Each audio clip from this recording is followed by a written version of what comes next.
If you can answer a phone or reply to a lead form fast, then you're ready to get your first lead with Google Search. And today we're gonna show you exactly how to do that. So to start with, a lead is different from a paying customer. So if we don't define and control what kind of lead we want, then most likely your campaigns are gonna end up optimizing towards the cheapest leads, which are usually of lower quality. So we'll be working with a mini framework where we will be starting from our offer, where we will be building some of our high intent users and keywords for them. And from there, we'll go to the actual campaign setup with the different assets and everything else that requires a campaign being launched.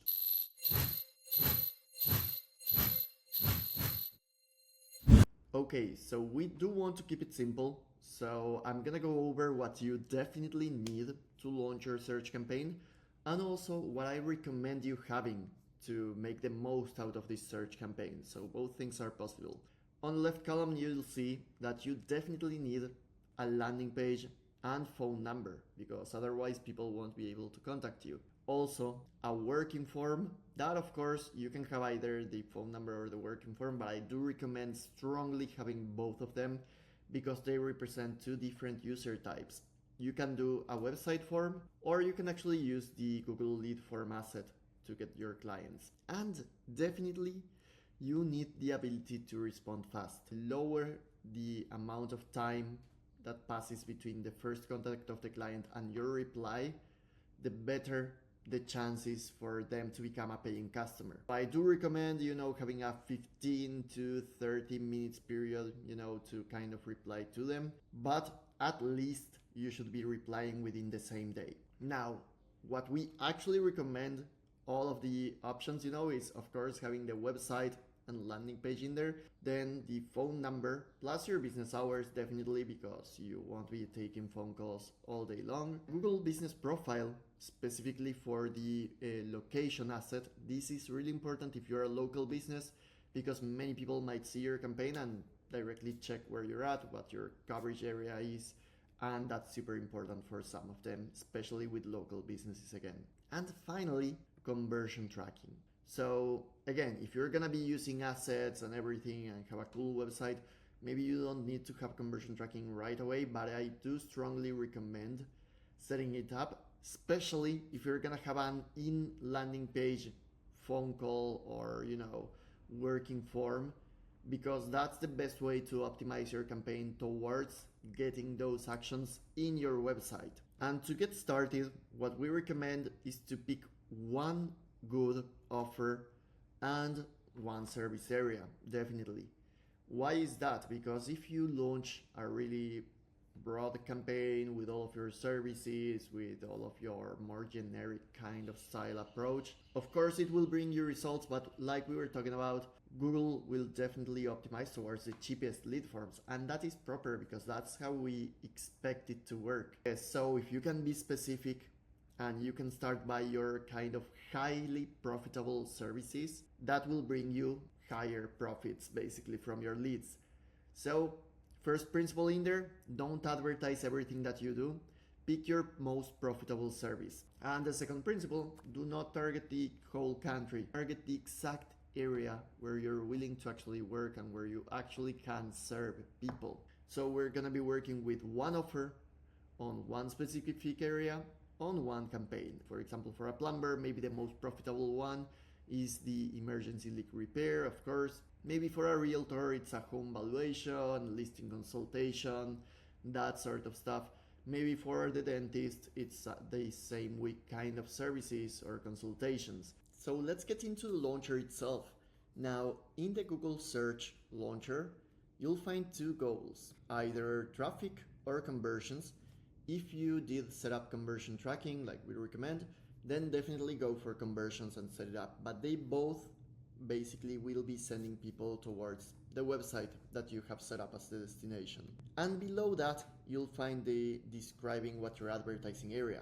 This is where your highly profitable offer drops in. Of course, if you have like a generic product, you can also edit in here and say same day emergency service. When you tap on generate, Play will basically generate all of your headlines and descriptions and all of your targeted keywords for you. That's why it's really important that you're working with the proper product and with the proper offer.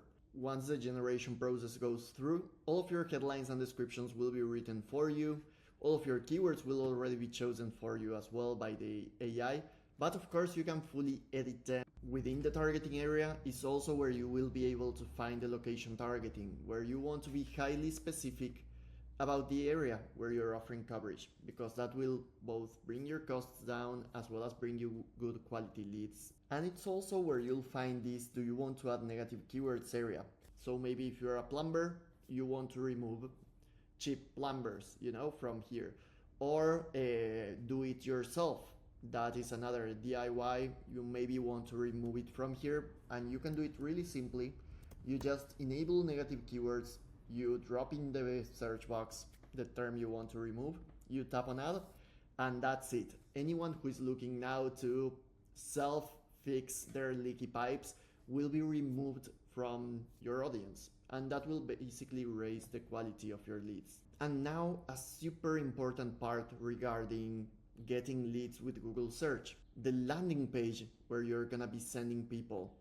You want this landing page to be ideally highly specific to what you are offering. When you're launching your Google search campaign for a specific product, do not drop people in a generic category kind of landing page. Send them towards the specific landing where they can easily purchase whatever product you're selling. Now, going back to getting leads, which is what we're talking about today, you'll find right below the website and input box the different extensions from Google. This will not show up every single time that your ad is shown, but Google will actually pick up some signals from the users to show them when it's relevant to them. Lead form, of course, in this case it's highly relevant. You have to accept the lead form terms on Google. Once you have accepted, you will be able to generate these forms in here. So, of course, some headlines, your business name, your description, everything that is basically to introduce yourself to these clients. Then the information that you need to contact them. So the full name, their email, whatever you want, the phone number, and different things, The call to action, really important, of course, in this case, learn more. And the call to action description. So in this case, it's book a demo. With this, you will be able to super quickly generate a lead form for your clients to get their information. Then the next one is the phone number. Now be aware that adding the phone call asset does allow Google to go a bit higher on the bidding on the daily placement of your ads. This means that regularly, your budget, the budget that you allocate to Google, is not actually like $30, $40 every single day, but actually fluctuates a bit. So some days it will be 40, some days it will be 50, some days it will be 30, and over the course of a week, it will correct the allocation of the budget so that you get an average of $40 every single day. Regarding the phone number, it allows Google to go a bit higher. So maybe if you go for $30, some days it will be spending $60 in there, but it should average out over time as well. Then you got the next option, which is show on Google Maps. This is specific for local businesses. You want to be showing on Google Maps, and for that you want to connect your Google My Business profile account to your Google Ads account. We have a tutorial covering that. You will be able to select any of your business locations once you connect them, but you do have to take that step first. And finally, image assets and site links. So these are not so much referred to leads, but they are an extra resource that you can add into your campaign. Now, keep in mind that they might not be as relevant when talking about getting lead forms, but basically image assets allow you to add some image of your business, of yourself as a service provider, and Google will basically show it to raise the engagement with your ads basically and bring you more people, towards your site. Same with site links, they are a way to showcase specific parts of your website, but again, in here we're trying to go for a really specific kind of service. We do not want to be showcasing multiple things and lowering the lead quality. Finally, On the budget area, you'll find some forecasted results to orient you on how it's looking basically. There is a tutorial in here that can help you find more specific budget advice for your specific niche with the keyword planner and other tools, but you can also use the forecasted results as an orientation and mainly looking at the clicks that you're gonna get per day, because that's what you should be aiming for, to get a good amount of clicks, and from those clicks some of them will actually turn out to be the leads. Now, once your campaign goes live, remember that you can turn on Optimize for Me. This will help you with both creative as well as audience optimization, meaning that it will actually apply optimizations to your keywords by removing any underperforming keywords. It might also help you with location targeting if you're going too broad, and also with creatives. So if any of your headlines, descriptions, and so on are underperforming, it will also rewrite them. But the main thing in Google is possibly the keyword optimization, which will happen automatically with Optimize for Me. In here, you'll also find the advanced report and some other insights to keep optimizing your campaign over time. Okay, and to finish today's video, I'm gonna give you some simple success metrics for beginners basically. If your ad has impressions but no clicks, then most likely what you're facing is an ad relevance or offer kind of problem. So in here there are different actions that you can take. You can review basically the ad copy, if it's clear and compelling, if you have an offer which is matching the search intent, meaning the user that you're targeting, and test basically different headlines, make sure that your creative is standing out, and verify mainly that you're targeting the right audience in there. Then if you got clicks but you don't have leads, then most likely what you're facing is a landing page or lead form friction kind of issue. In here, what you could do is basically, on one end, simplify the lead capture form. I've seen many funnels which go through like multiple steps to get to an actual lead. And although that is a lot of good qualifying, it's also a lot of friction for most users. Also, second point that we really emphasize, make sure that the landing page is matching the ad promise. If your landing page is not matching what your ad is saying, your users will fall off basically, and Google will lower your rating as well. So make sure that that is working, and of course make sure that the loading page speed is proper, that if you're not actually facing any kind of issues with that sort of, well, website interaction side.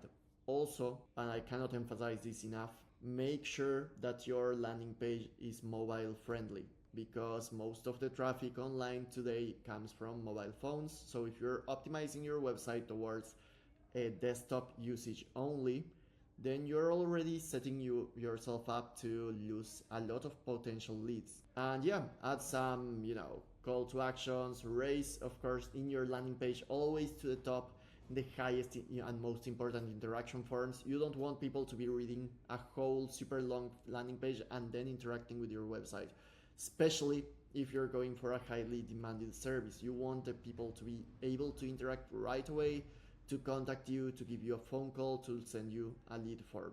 Finally, if you are getting leads but they are of bad quality, most likely what you're facing is a problem with keywords, negatives, and qualifying basically. So in that case, I would say refine the keyword targeting that you're using. Add some negative keywords, especially if you're getting some irrelevant searches in there. And of course, if you can, add some qualifying questions to your form, adjust the geographic targeting. Check out all that it has to do with this last funnel stage. And yeah, and you can be also more specific in your creatives as well as in your targeting to make sure that you got a really good match between the ad copy, the targeting, and the landing page experience. So those were some of the best practices to start getting your first leads with Google search. We have gone over how to start getting your offer in there and how to define your audience, and also some of the best practices and troubleshooting end of things. So remember, if you got any further questions, you can reach out, you can leave some comment below. You can also let us know if you have other strategies for Google search or best practices. And remember that at any point you can reach out to get support at plai.app, and we'll be happy to help you. I'll see you next time.